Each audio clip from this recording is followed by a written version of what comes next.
राजू की माँ और आंटी बहुत अच्छी फ्रेंड थी। रोशनी आंटी ब्यूटी पार्लर का काम करती थी। वह अपने आप को बहुत खुश रखती थी और फिट भी। वह बेहद खूबसूरत औरत थी। जब वह सज संवर लेती तो वह और भी ज़्यादा सुंदर लगने लगती थी, और जब वह पिंक कलर की साड़ी पहनती तो कयामत ढा देती थी। रोशनी आंटी का घर पास में ही था। वह पूरे दिन में अक्सर 2 या 3 बार राजू के घर में आ जाती थी, क्योंकि राजू की माँ अकेली रहती थी। राजू की माँ का राजू के सिवा इस दुनिया में अपना कोई भी ना था, और रोशनी आंटी का हाल भी कुछ ऐसा ही था। रोशनी आंटी राजू से भी खूब ढेर सारी बातें किया करती थी। उनको उसके कॉलेज के बारे में उससे बहुत सारी बातें करना पसंद था। आंटी कई सालों से राजू को जानती थी, इसी वजह से वह राजू से खुलकर बातें कर लेती थी। एक दिन राजू कॉलेज से घर जल्दी आ गया। वह घर पहुंचा तो उसने देखा कि उसकी मम्मी ने नए कपड़े पहन रखे थे, और वह अपने कमरे में बैठी रोशनी आंटी के साथ खूब हंस हंस कर बातें कर रही थी।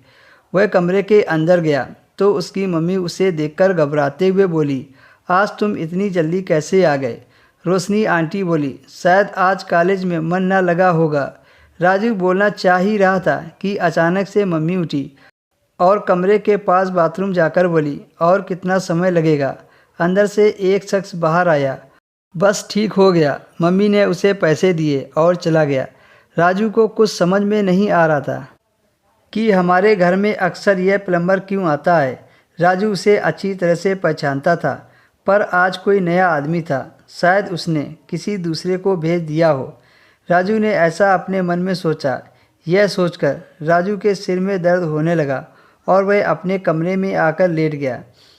आंटी अपने घर चली गई और राजू की मम्मी राजू के कमरे में गई और बोली, आज मूड ठीक नहीं है क्या? राजू ने कहा, मेरे सिर में दर्द हो रहा है।